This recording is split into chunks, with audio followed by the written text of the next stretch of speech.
देव ऋषि नारद ने भगवान कमलापति से भी यही प्रश्न किया था।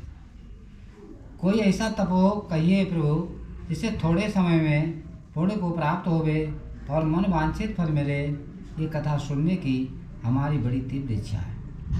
तब सब शास्त्रों के ज्ञाता श्री सूत जी महाराज बोले कि हे वैष्णवों में पूज्य, आप सबने प्राणियों के हित की बात पूछी है। अब मैं उस श्रेष्ठ व्रत को आप लोगों से कहूँगा जिस व्रत को नारद जी ने लक्ष्मी नारायण से सुनकर पूछा था और कहा था। लक्ष्मी नारायण भगवान ने मुनि श्रेष्ठ नारद से जिस प्रकार कहा था उसी प्रकार आप लोगों से मैं कह रहा हूँ।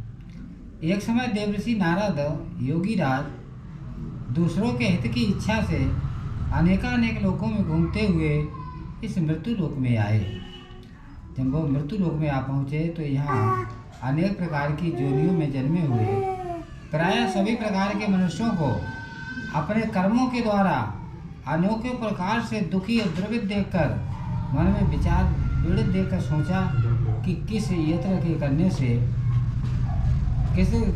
करने से निश्चय ही प्राणियों के दुखों का नाश हो सकेगा। ऐसा मन में विचार करके वो विष्णु लोक को चले गए, जहाँ उन्होंने श्वेत वर्ण 4 भुजाओं वाले देवों के देव श्री नारायण जी को देखकर, जिनके हाथों में शेष या प्रासीन है, लक्ष्मी चतुर्भुज रूप है, लक्ष्मी जिनकी सेवा शुश्रूषा में लगी हुई है, ऐसे शंख चक्र गदाधारी भगवान विष्णु को देखा तथा अनेक प्रकार की धन की मालाओं से सुशोभित है, ये स्तुति करने लगे। हे भगवान, आप अत्यंत शक्ति से संपन्न हैं, मन तथा वाणी से आपको नहीं जान सकती हूँ। आपका यह ध्यान आद्य है न मध्य है, निर्गुण स्वरूप है। सृष्टि आदि के भूतों के भक्तों को दुख से नष्ट करने वाले भगवान कमलापति ने उनसे इसी प्रकार कहा कि आपको मेरा नमस्कार है।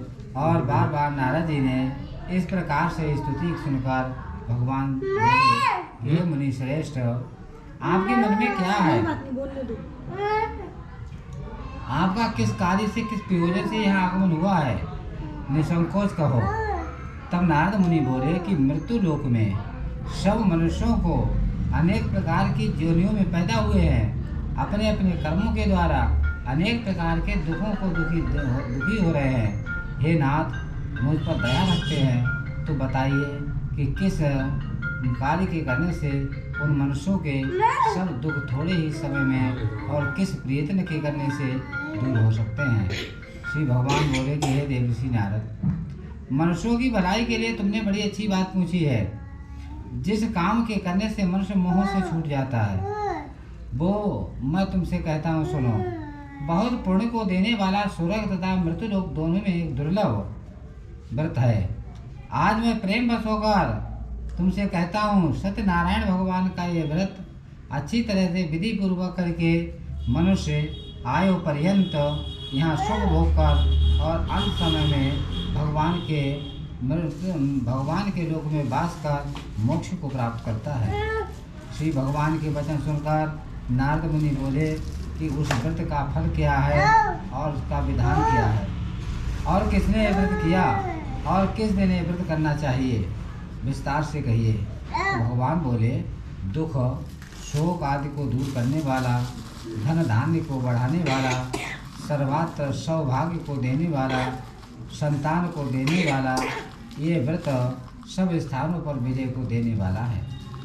भक्ति और श्रद्धा के साथ किसी भी दिन मनुष्य सत्यनारायण भगवान की शाम के समय अपने बंधु और बांधवों के साथ कथा श्रवण करे, ज्योति पूजन करे, पंचोपचार पूजन करे, भक्ति भाव से भगवान को केले के फल, नैवेद्य, घी, दूध और गेहूं का चूर्ण का आटा बना सबाया ले करके, और गेहूं के अभाव में चावल का आटा ले ले, शर्करा का अभाव तो गुड़ ले ले, ऐसा करके खाने योग्य पदार्थ को बना करके और स्वयं भगवान को अर्पण करे, और उसके बाद भोज बना करके अर्पण करके बंधु बांधवों के सहित पश्चात स्वयं भोजन करे, सत्य गीत आदि आचरण कर भगवान सत्यनारायण का स्मरण करते हुए भगवान का संकीर्तन करते हुए समय व्यतीत करें।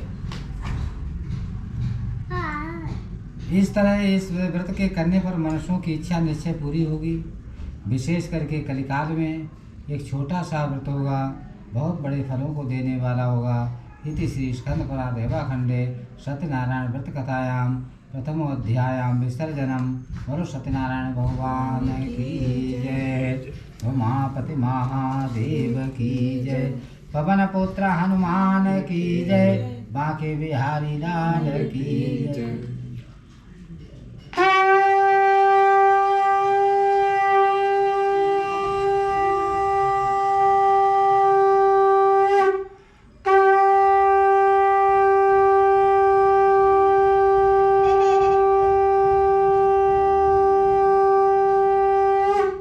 बोलो विष्णु भगवान की जय। सूजी महाराज कहते हैं सौनकादिक ऋषि सुनो, जिसके पहले समय से इस व्रत को किया था उसका इतिहास मैं कहता हूँ, सुनिए। सुंदर अति 7 नगरियों में श्रेष्ठ काशी में सतानंद नाम का एक गरीब ब्राह्मण रहता था। भूख और प्यास से व्याकुल वो नित्य इस पृथ्वी पर घुमा करता था। ब्राह्मणों से प्रेम करने वाले भगवान ने ब्राह्मण को दुखी देखा। बूढ़े ब्राह्मण का रूप धारण करके उसके पास आकर आदर के साथ पूछने लगे कि हे श्रेष्ठ विप्र, आप नित्य दुखी होकर पृथ्वी पर क्यों घुमा करते हो? श्रेष्ठ ब्राह्मण ने बताया कि प्रभु, आप तो अंतर्यामी हैं, सब कुछ जानने वाले हैं, फिर आप मुझसे पूछ रहे हैं, आप तो मेरे मुख से ही सुनना चाहते हैं, तो सुनिए। मैं ब्राह्मण बोला कि मैं निर्धन ब्राह्मण हूँ, भिक्षा के लिए इस पृथ्वी पर घूमा करता हूँ। हे भगवान, यदि आप इसको दूर करने का कोई उपाय जानते हो तो कृपा करके कहिए, क्योंकि दरिद्रता के समान संसार में कोई दूसरा दुख नहीं है। वृद्ध ब्राह्मण बोला कि सत्यनारायण भगवान मन वांछित फल देने वाले हैं, इसके हे ब्राह्मण तू उनका पूजन कर, जिसके करने से मनुष्य सब दुखों से मुक्त हो जाता है। ब्राह्मण को व्रत का सारा विधान बताकर बूढ़े ब्राह्मण का रूप धारण करने वाले वो ब्राह्मण सत्यनारायण भगवान अंतर ध्यान हो गए। जिस व्रत का वृद्ध ब्राह्मण ने बताया है मैं उसको अवश्य करूँगा, ऐसा मन में विचार करते हुए वो ब्राह्मण निश्चय करके और अपने घर पर आया तो उसे रात भर नींद नहीं आई। सवेरे उठकर उसने सत्यनारायण भगवान के व्रत का निश्चय किया और भिक्षा के लिए गया। भगवान सत्यनारायण की कृपा से उसको देने वाला था उसने भी दिया, और ना देने वाला उसने भी दिया, और उसे बहुत सा धन मिला। भगवान का ध्यान करते हुए रास्ते में जो बाजार पड़ी उसी से भगवान के सामान के सब क्रय करके सायंकालीन अपने घर पर आया। सत्यनारायण भगवान का व्रत किया और भगवान सत्यनारायण को आदि कथा श्रवण की जो भजन किया और प्रभु से क्षमा मांगी। हे प्रभु, हमारे दरिद्रता रूपी दुख को दूर करो।